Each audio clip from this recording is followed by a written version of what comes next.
ओम शांति। आज 24 जून 2024 के जगदम्बा माँ के मधुर महावाक्य हैं। हर रोज हम ईश्वरीय महावाक्य, बाप दादा के महावाक्य सुनते हैं। 24 जून के दिन हम जगदम्बा माँ के महावाक्य सुनते हैं। जगदम्बा माँ, जिन्हें प्यार से सब राधे कहते थे, जब उन्होंने ओम मंडली में आना शुरू किया तो सब प्यार से उन्हें ओम राधे कहते थे। उनकी विशेषताओं को देखते हुए निराकार शिव बाबा ने, ब्रह्मा बाबा ने उनको इस संस्था के हेड के रूप में निश्चित किया। एडमिनिस्ट्रेटिव हेड के रूप में उन्होंने कार्य किया। जो भी कोई आता था उनके व्यक्तित्व से प्रभावित हो जाता था, क्योंकि उनके व्यक्तित्व की मुख्य विशेषता थी कि उनको शिव बाबा पर पक्का निश्चय था, इसलिए वो सदा अचल अडोल रहे। बाबा पर निश्चय, ड्रामा पर निश्चय, ड्रामा की भावी पर उनको अटूट निश्चय था।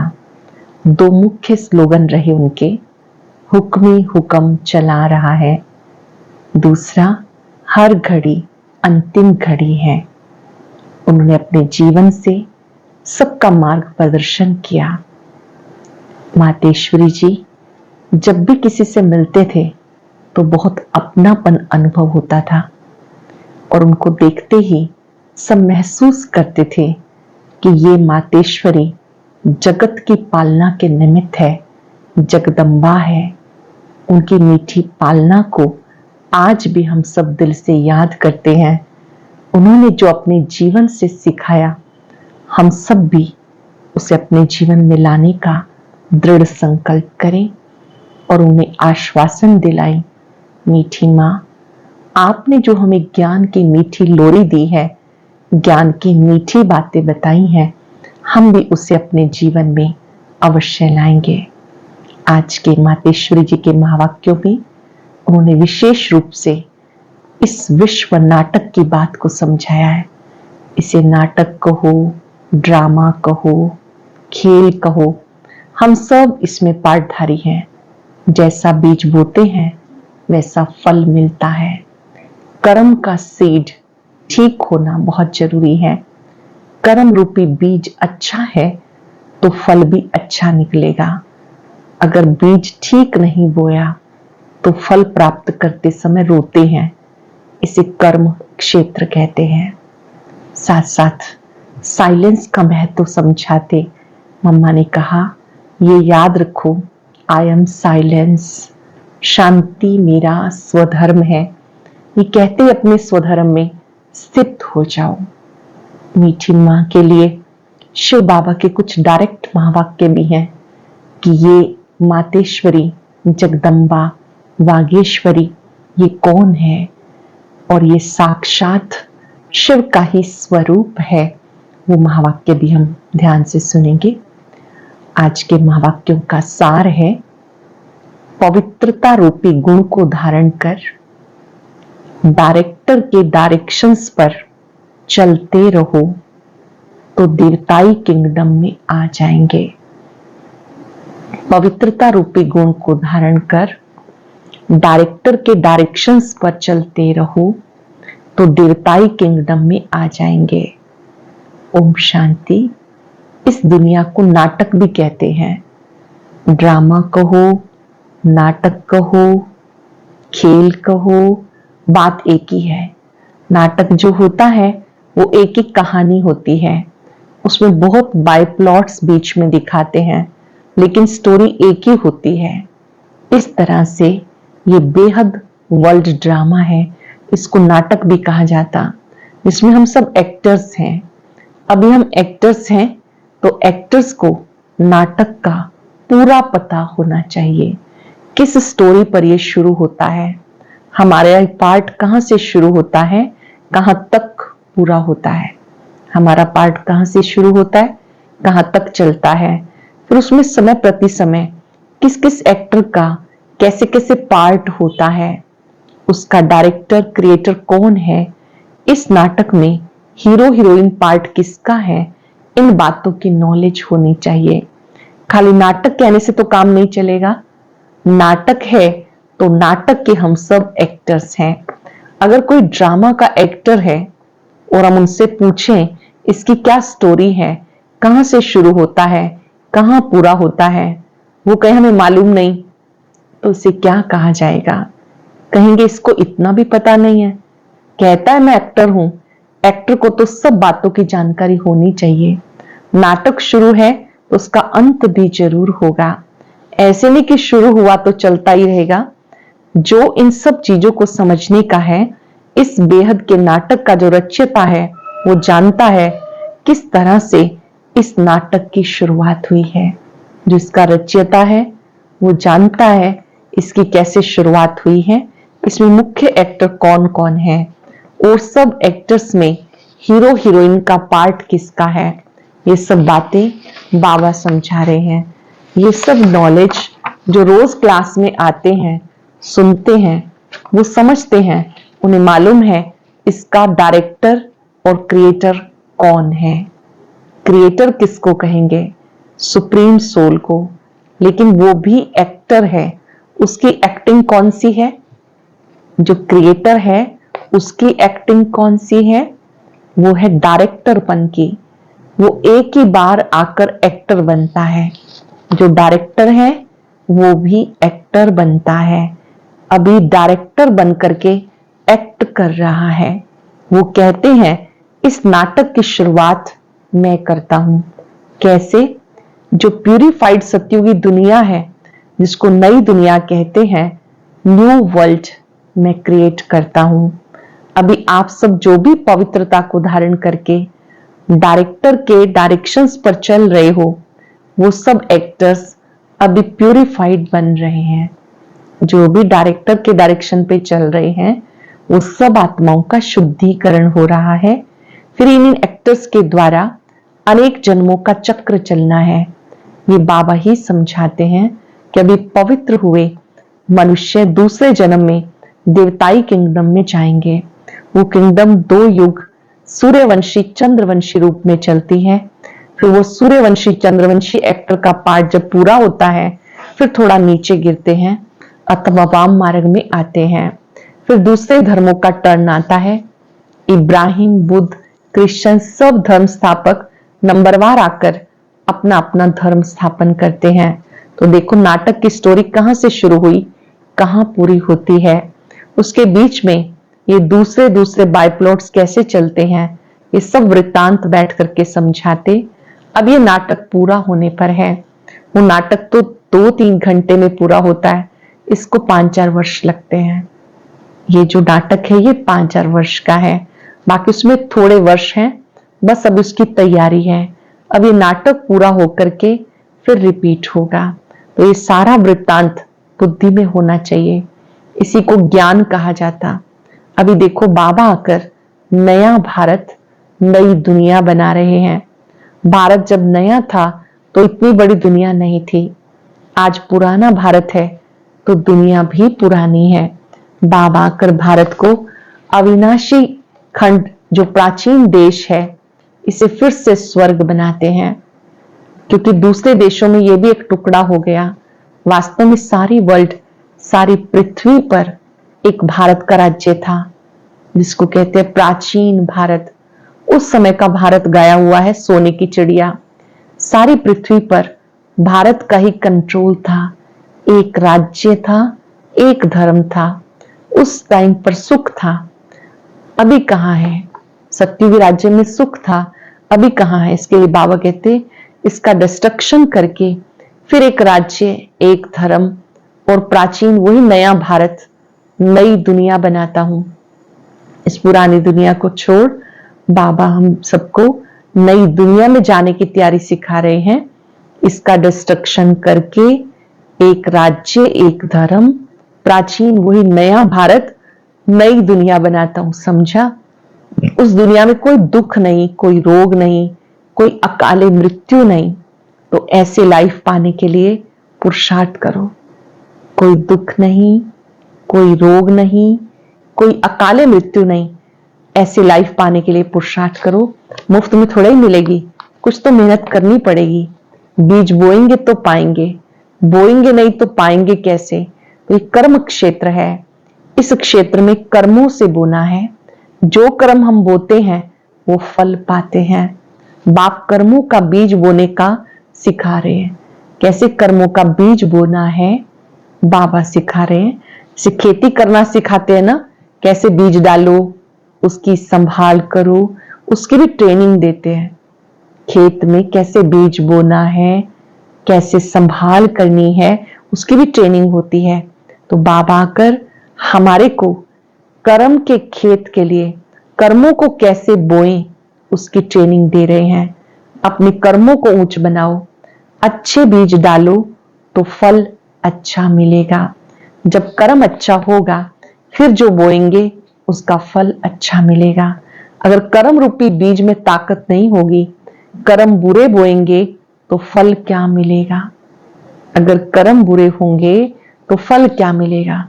जो भी खा रहे हो फिर रो रहे हो, जो खाते हो उसमें ही रो रहे हो, इसी में दुख अशांति है। बीज अच्छा नहीं बोया, परिणाम स्वरूप दुख अशांति अनुभव कर रहे हो। कुछ ना कुछ रोग आदि खिटखिट होते रहते हैं। ये सब बातें मनुष्यों को दुखी करती है ना। इसलिए बाबा कहते अब तुम्हारे कर्म को मैं ऊंच क्वालिटी का बनाता हूं। जैसे बीज भी उसी क्वालिटी का होगा तो उस क्वालिटी को बोएंगे, उसका फल अच्छा निकलेगा। अगर बीज अच्छी क्वालिटी का नहीं होगा तो अच्छी क्वालिटी का फल नहीं मिलेगा। तो हमारे कर्म की भी अच्छी क्वालिटी होनी चाहिए। जो हम कर्म कर रहे हैं वो गुड क्वालिटी होनी चाहिए। अभी बाप हमारे कर्म रूपी बीज को अच्छी क्वालिटी वाला बनाते हैं। तो वो श्रेष्ठ क्वालिटी का बीज अगर बोएंगे तो श्रेष्ठ फल मिलेगा। तो अपने कर्मों का सीड उसे अच्छा बनाओ, फिर अच्छा बोना सीखो। अपने कर्मों का जो सीड है उसको अच्छा बोना है, अच्छा बोना सीखो। तो ये सब चीजों को समझ करके अभी अपना पुरुषार्थ करो। अच्छा, अब 2 मिनट साइलेंस। साइलेंस का मतलब I am soul, first silence, पीछे टाकी में आते हैं। अब बाबा कहते फिर चलो साइलेंस वर्ल्ड। तो साइलेंस शांति अपना स्वधर्म है। उस साइलेंस में चलने के लिए कहते देह के संबंधों का अटैचमेंट छोड़ दो, इससे डिटैच हो जाओ।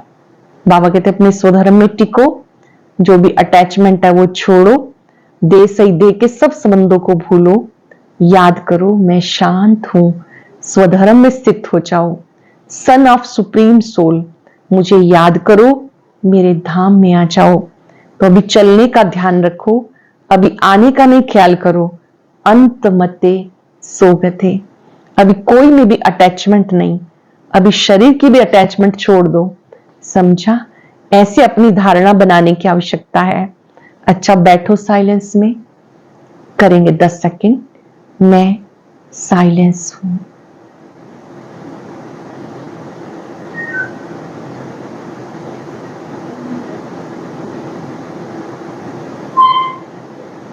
प्रैक्टिस करो, मैं साइलेंस हूं।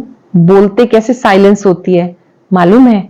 बोलते समय हमारा बुद्धि योग अपने उस supreme soul, first pure soul, silence soul, ये याद रखना है। बोलते समय हमारे में ये नॉलेज होनी चाहिए, आई एम सोल, इस ऑर्गन से बोलते हैं। तो ये अपनी प्रैक्टिस होनी चाहिए। जैसे हम इसका आधार लेके बोलते हैं, चलो भी आंखों का आधार लेते हैं, देखते हैं, जिसकी जरूरत है उसका आधार लेकर के कर्म करो। ऐसे आधार लेके कर्म करेंगे तो बहुत खुशी होगी, फिर कोई बुरा काम भी नहीं होगा।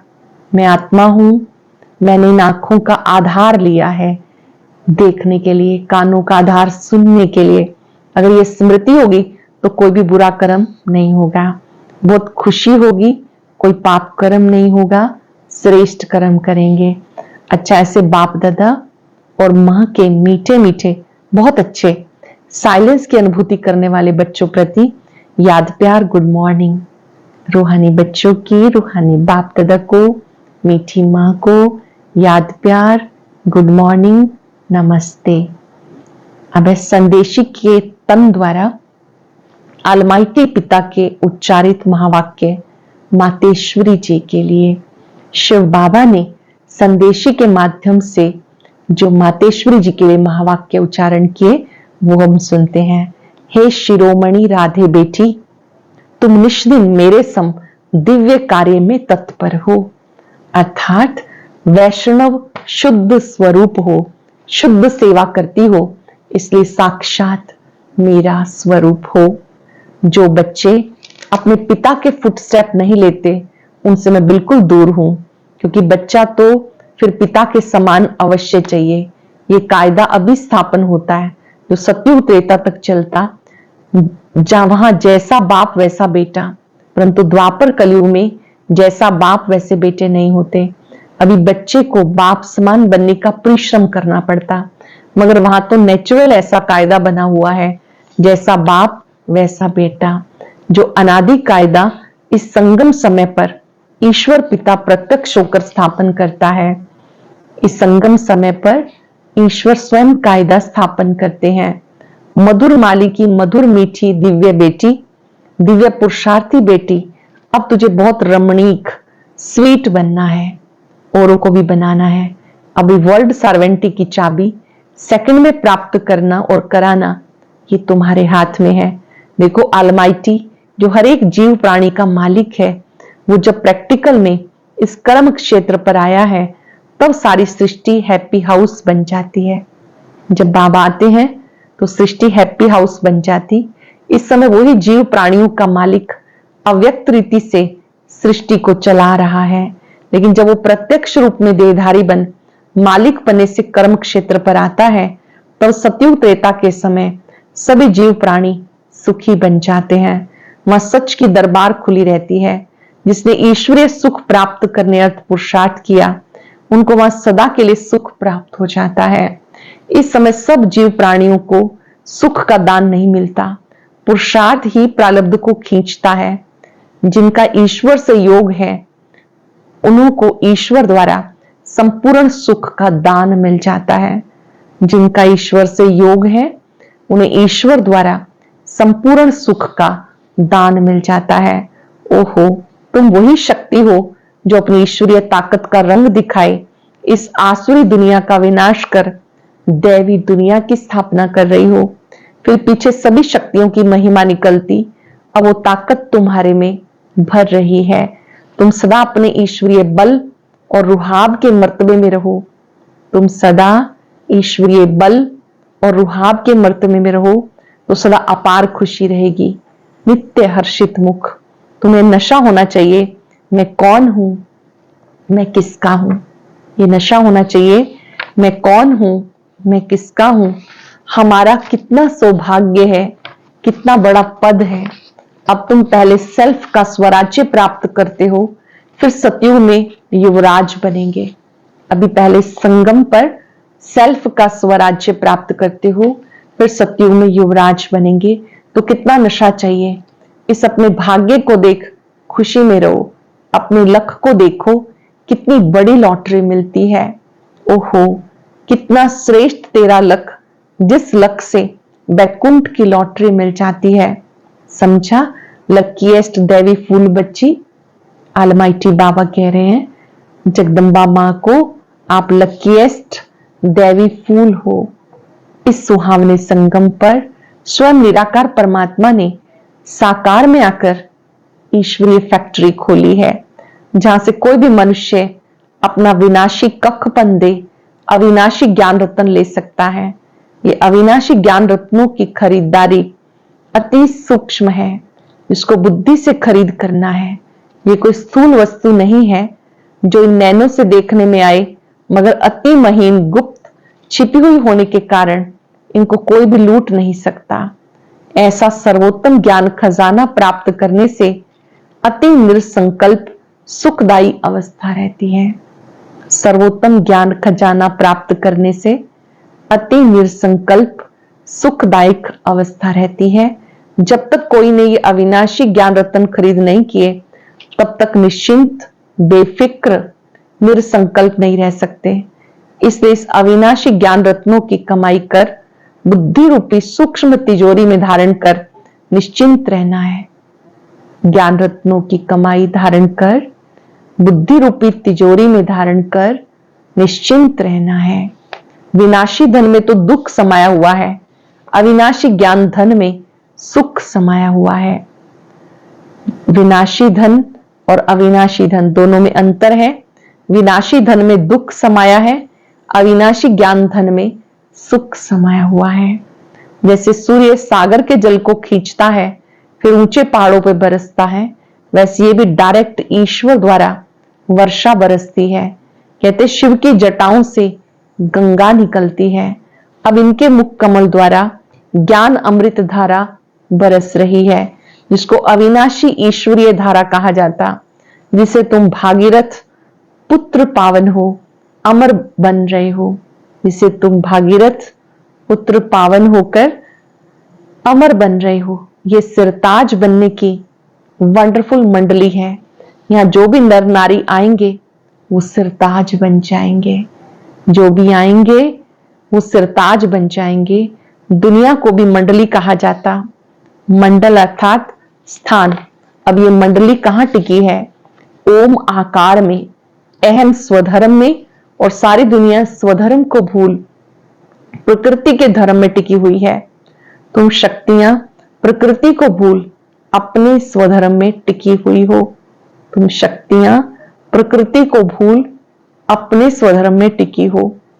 इस दुनिया में सब मनुष्य निराकार ईश्वर को याद करते हैं, जिसे अपने नैनों से देख भी नहीं सकते। उस निराकार में उनका इतना अति प्यार रहता जो कहते हे ईश्वर अपने में मुझे लीन कर दो।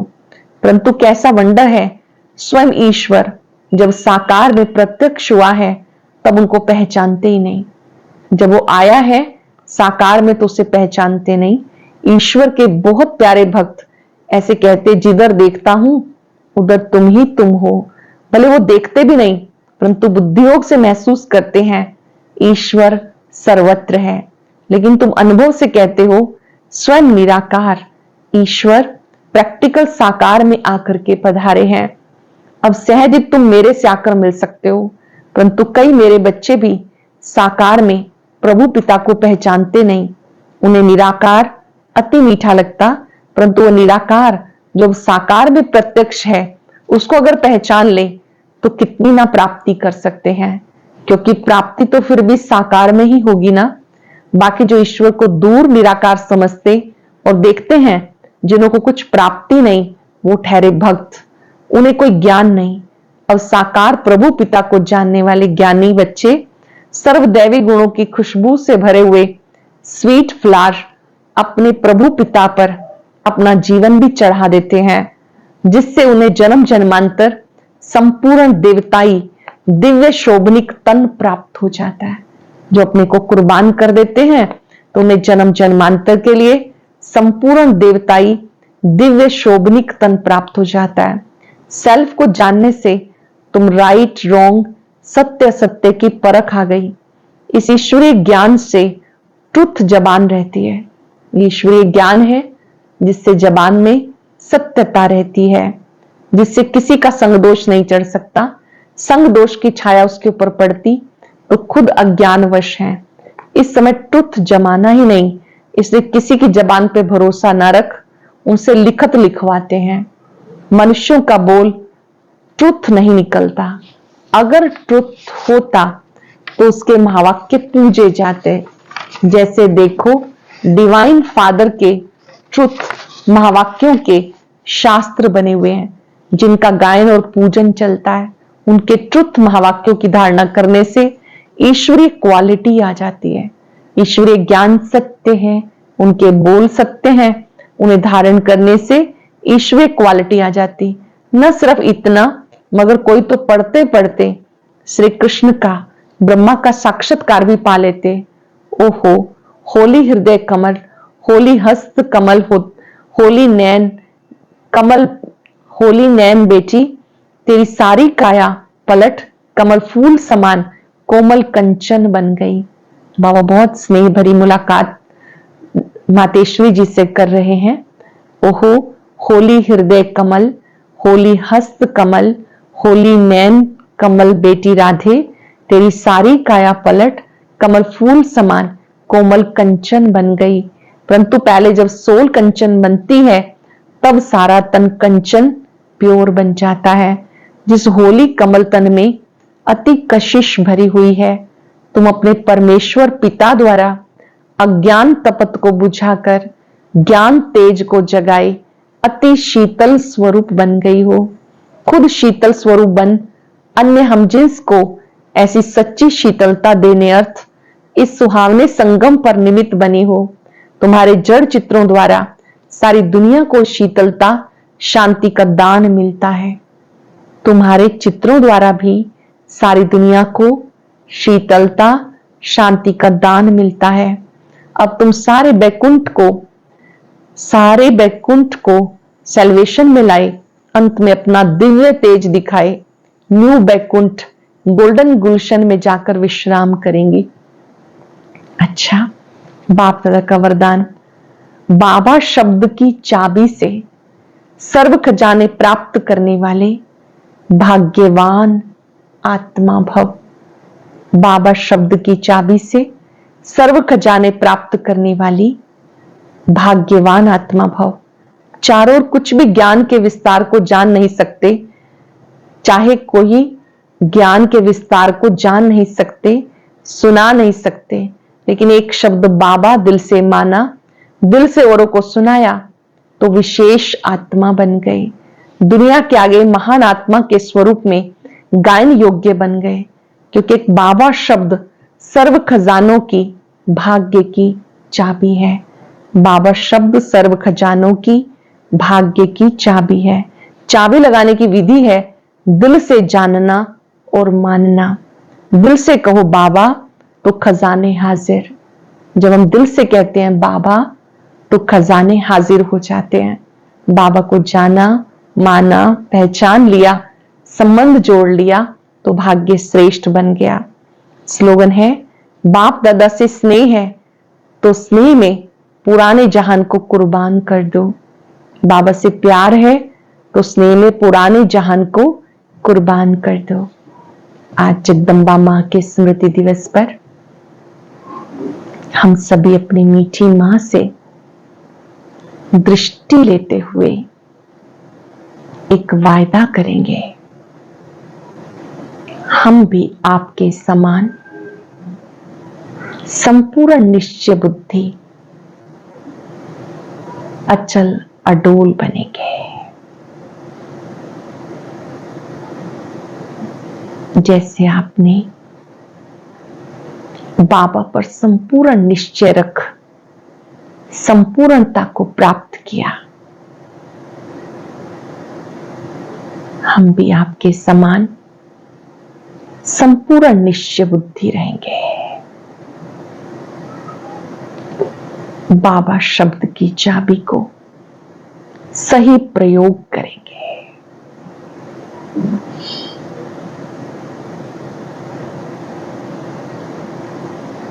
आपने जो सत्य मार्ग दिखाया, सत्य बोध कराया, हम भी सदा सत्य स्वरूप में रहेंगे। अंदर बाहर एक समान रहेंगे, कथनी करनी में समानता रखेंगे, हर घड़ी को अंतिम घड़ी समझते एवर रेडी रहेंगे।